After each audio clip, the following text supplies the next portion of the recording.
a couple of weeks ago. Why is that so important? Because it is World Intellectual Property Day. I don't know why they picked that date. I can't think of any reason except the one I'm forced to conclude, namely that it's my birthday.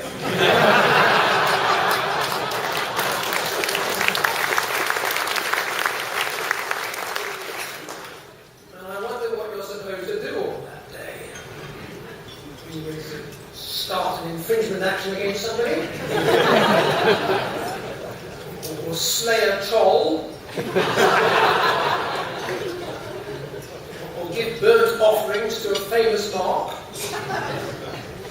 Or make a substantial donation to a home for orphan works?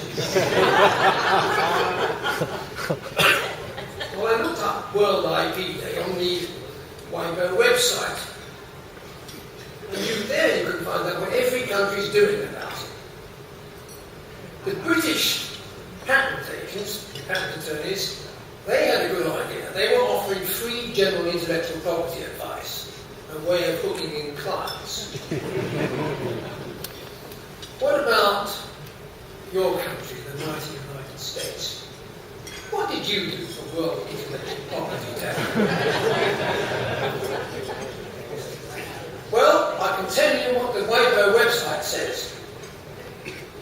The United States Mission in Geneva, Switzerland will organise an event for World IP Day, showcasing Western American folklore. A presentation on the life and art of poet Henry Real Bird, a Crow native Indian, Native American South and Central Montana will be featured. With both audio and visual examples, the presentation will focus on the geographical, historical, and cultural landscapes that inform the poetry of Henry Real Bird. In addition, Stephen Hatcher, a folklorist, will also give a presentation on fieldwork, documentation and archiving of traditions and cultural expressions of the Rocky Mountain states. That's what you did.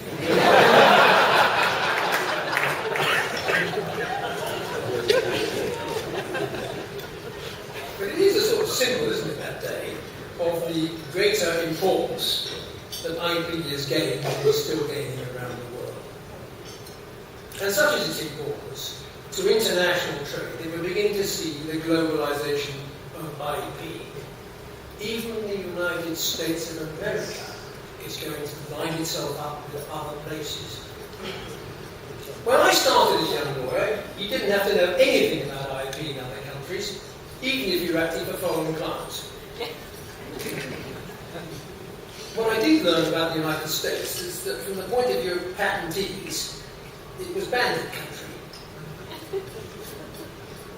Patents couldn't be enforced. And I'll give you two examples. In 1971, the Hughes Tool Company had sued Ingersoll Rand in Texas, a particularly anti-patentee jurisdiction. How the world has changed. With a very good patent for a very good invention, and they lost. So they decided that they were so hopping mad, there wasn't a lot of money involved, but they decided to sue in England, where they had a good win. The evidence included this, that the author of the plough art had taken his invention and his patent to Ingersoll Rand and said, "Look at this." And they said, "That's rubbish." And over that, the patent was held obvious. The next experience I had was in 1974. The Brunswick Corporation had one of those inventions. You come across a really clever invention in some ways, except nobody knows what it's for. This was for making stainless steel fibre thinner than human hair. Fantastic. You could make sort of cotton wool out of stainless steel. There was a great demand for it. They used it for silencing jet engines. Anyway, they wanted to sue a Belgian company, and they were terrified the Belgian company would sue them for declaratory relief somewhere in the United States. And the whole plan was to hit them suddenly before they knew what was happening. One of the only two almost patent neutral districts of the United States.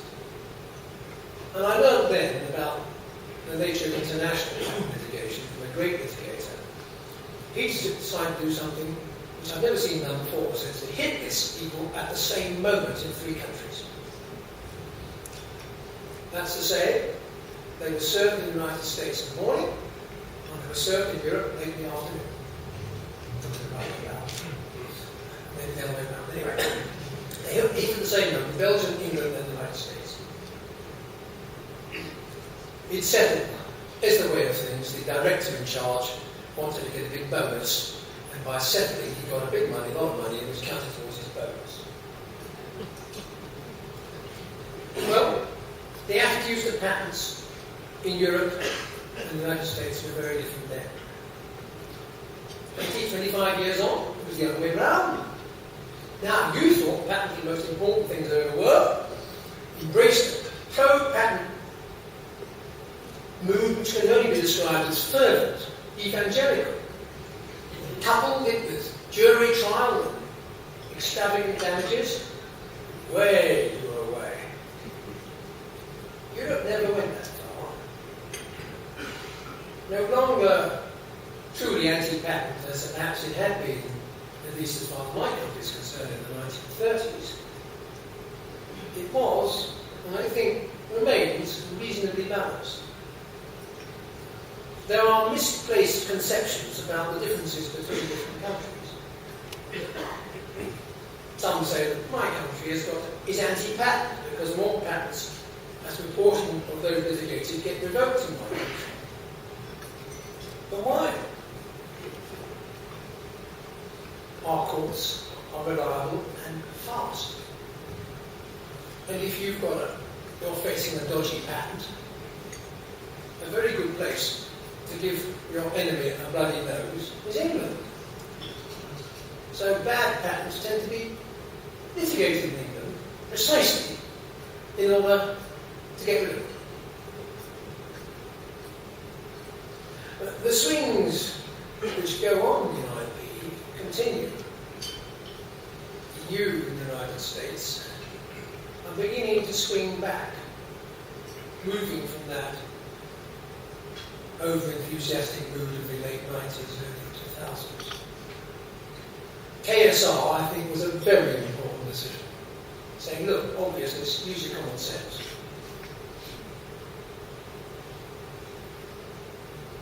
The recent abolition of the 25% presumed damages rule. What a dog's dinner you've done made of damages in this country. I don't know why. But they're straightforward. You simply say, right, what damage has the patentee suffered? The minimum he suffered is lost royalties, because we cheat slightly there. He may not have suffered any damage at all, in reality. It's like somebody taking a horse, it's a 19th century case. Takes the horse out, rides for the day, takes it back. The owner complains. The defendant says, what's the matter? The horse is all the better for the exercise.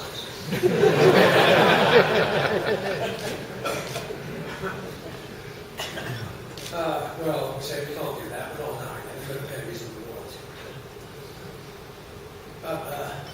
What a complicated bit you've got about it. That will get simpler, sooner or later. And of course,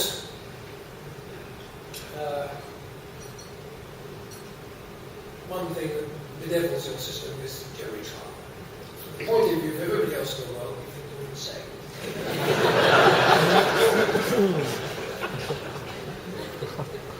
And most interestingly, some of you seem to go along with it. The insanity spreads to the lawyers. Somebody told me that the only thing the 9 justices of the Supreme Court are agreed upon is the insanity of compulsory jury trial. I turn to trademarks. Now, at one point, you were marching ahead of Europe with your anti-dilution laws, your specific anti-dilution laws. The courts didn't like it much. They said, I've got to prove dilution. So they changed the law under pressure from big business. saying it's good enough to prove that damage is likely. The court said, oh yeah, but that's very well, but you're still got to prove that. In short, I think that your courts have not been bowing to the demands of trademark extremists. And I congratulate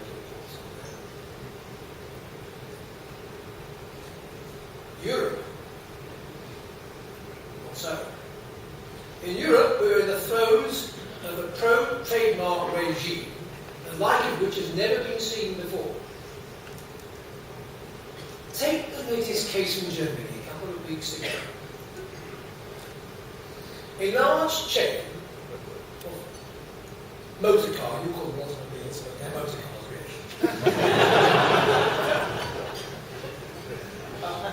really. Repairers advertised in a perfectly fair way that it serviced Volkswagen motor cars. It gave no impression whatsoever that it was authorised by Volkswagen. The Court of Justice had said in an earlier case that that was all right, provided there was no deception. So you might have thought this case would have gone in favour of the defendant. But the German Supreme Court said, oh, no, no, no. You have not only said you can service a Volkswagen car, but you have used wickedly and evilly the Volkswagen logo. That was unnecessary. That might dilute the Volkswagen logo distinctiveness. Just think about that for a moment. Complete nonsense. Perfectly honest trade being conducted in a perfectly honest way. We're losing the plot in Europe. Similarly, the Court of Justice, in the case which I refer to them, said that it's a trademark infringement to say truthfully that a cheap perfume smells like an expensive, famous one. You can't tell the truth in an advertisement. Truly in Europe we are moving towards regarding trademarks as not just marks to distinguish goods and services and trade, but as holy objects.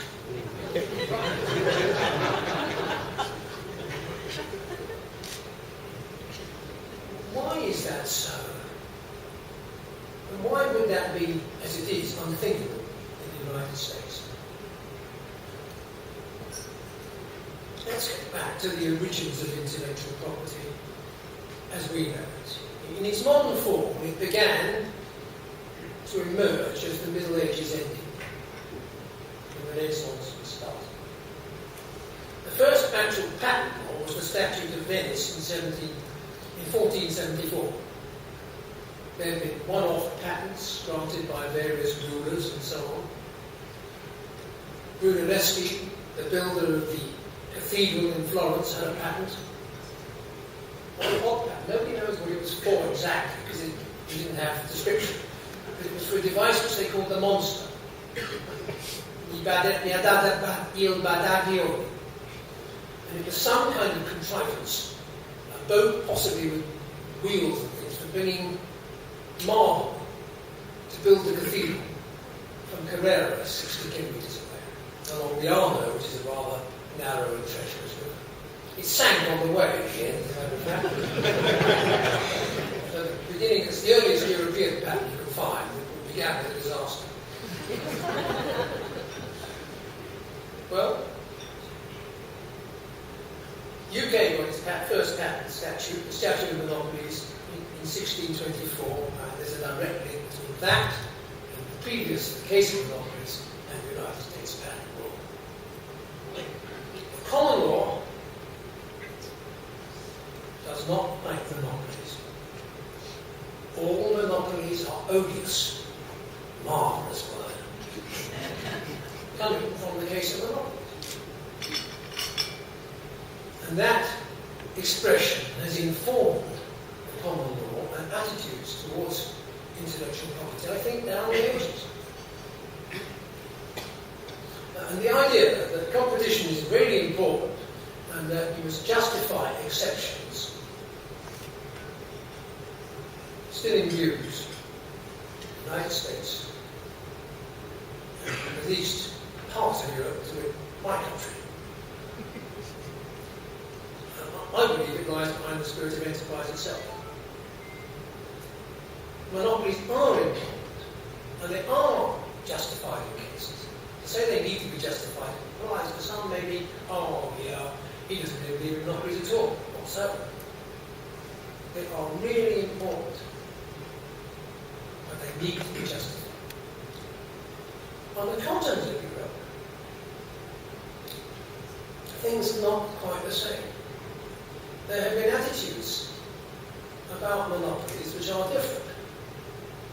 First of all, there is an attitude in respect of some things that they shouldn't be monopolised. It is contrary to human nature to monopolise methods of medical treatment.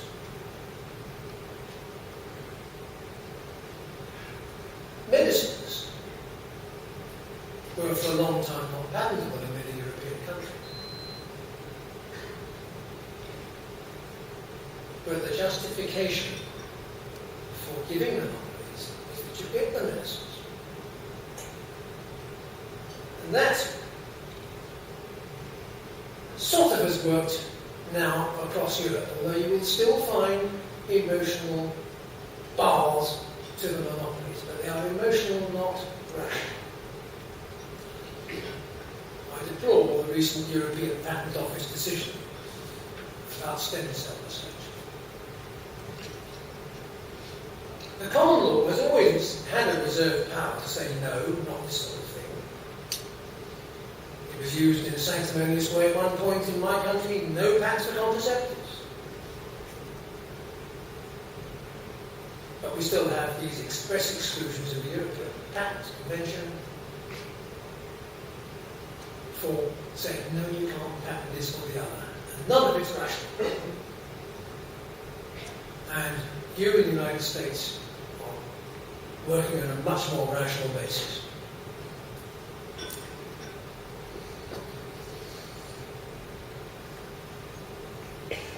We struggle with the exceptions, because having got the exceptions, we now invent all sorts of ways of getting around them. So you can't patent a method of treatment of the human body. You can patent the drug the doctor prescribes. You can patent all his instruments, both diagnostic and those actually used on the body. So why exclude the treatment as such? Well, some say it might cause difficulty for the doctors. Lawyers will come in just into the operating theatre and serve an injunction.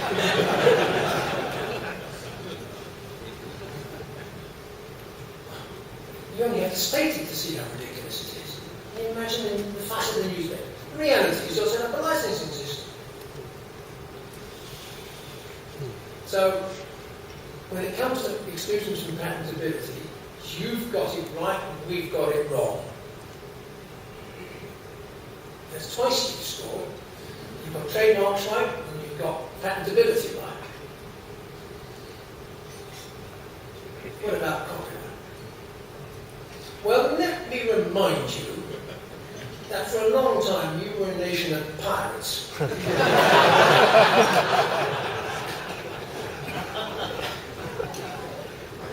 It's not just me that says that. Here's how an English judge put it in 1880. You had to prove infringement by a dealer in pirate copies. You had to prove that he knew they were piratical. Knowledge was an ingredient of the wrong. An importer from the United States was sued, and an injunction was granted ex parte against him. He said knowledge hadn't been proved. Sir George Jessel, the master of the rolls, said this: persons in the position of a defendants, that is, of agents for an American publisher, must be taken to know that Americans are in the habit of printing and exporting piratical works, and they must therefore know they import books from America at the risk of their containing what is piratical. and thus committing an unlawful act and being liable to be sued without notice. Well, the world has moved on. You joined the Berne Convention, eventually. 1957. Then Europe did something stupid. It extended the term of copyright from 50 to 70 years from the year of death of the author. You can't find out why, really. You can find out the first stage. That's to say, they had 70-year rule in Germany. And there was a case that went to the European Court of Justice. They said, all the unharmonised, a very bad thing. It didn't ought to be allowed. So they decided to harmonise. You can't harmonise down if you're taking rights away. So they harmonised up. Which is actually quite good for the Brits, because we have a lot of important copyrights. But what about you? Well, Mickey Mouse wanted his 70 years too. And you did the same. I don't think there's going to be pressure to push it up even higher. There is a school of thought saying it doesn't matter, providing protection is very narrow, just for Mickey Mouse. The English gave copyright protection to sweater brow as well as creative. You moved away from that, following, without acknowledging it, continental European thinking about a requirement for artistic or creative input for copyright protection. You always had a fair use exception to copyright without ever saying what fair use is. One of my favourite cartoons is a young man climbing up a mountain, possibly somewhere in the Himalayas.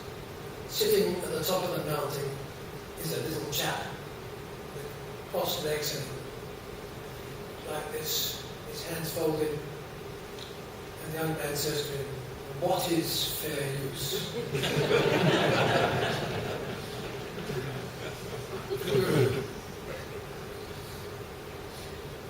But we, by and large, are more protective to copyright than you are.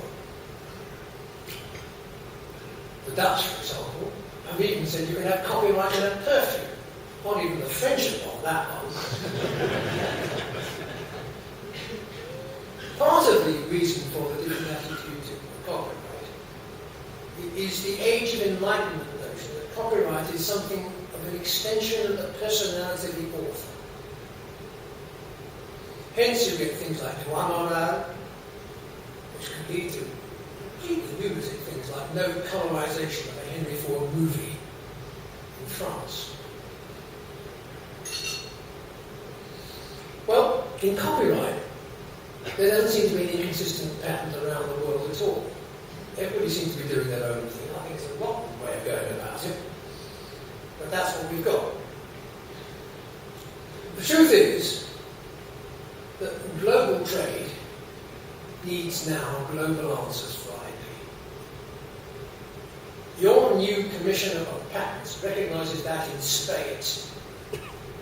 It is no good for American business, Japanese business, or anybody's business to have different rules for patents in different places. It is no good if you have to write a specification which is terrific for country A, but is incompatible with the rules for country B. You've got to be able to write one specification which will work everywhere. And I welcome his attitude very greatly. And I think what he's doing for the United States patent law, he's doing in fact for the world. I think going to first to file, which has been a huge problem for the United States for many years, but with a grace period, will transform the world patent scene, make it much cheaper and more efficient. The grace period, I think, calls for more consideration than it's had in the United States so far. It's a very tricky concept. It's very well saying that a publication shouldn't count if it's by the inventor himself. But what happens when somebody else takes it and adapts it? Or if he goes and uses it? You need to set up what the rules are. And the current draft legislation doesn't do that. Quite difficult to try and work out what it should say. Whatever it is, it should have a clear rule as possible. We have a little one in Europe. Non-prejudicial disclosure is what we call it, in that truly unattractive way in which European legislation is drafted. But I think we're moving forward. And about time too. We should not just try and draft our own IP laws. We should look around the world, see if somebody else has got a law on it, and if it's working well, find out how it's working. We should copy it. It's a funny thing to say you should copy intellectual property laws, but you should. We had a case recently called an appeal about secondary infringement of patent. Somebody in Europe had taken your act and modified it in ways, well, for reasons which nobody knew. What they should have done is look at your act and copied it. Well, you can see that watching these different laws in different countries move about suggests that we're not exactly on the world course yet, but we're going that way. And it will remain the case that there will be the good guys and the bad guys, and there will be the people who are actually quite good on both sides, and the bad guys on both sides. And that's what's going to keep everybody in business around these tables. So I want to end by suggesting we all give a toast, the toast which we used to have in my chambers. And the toast is, to the pirates, without whom all this would not be possible.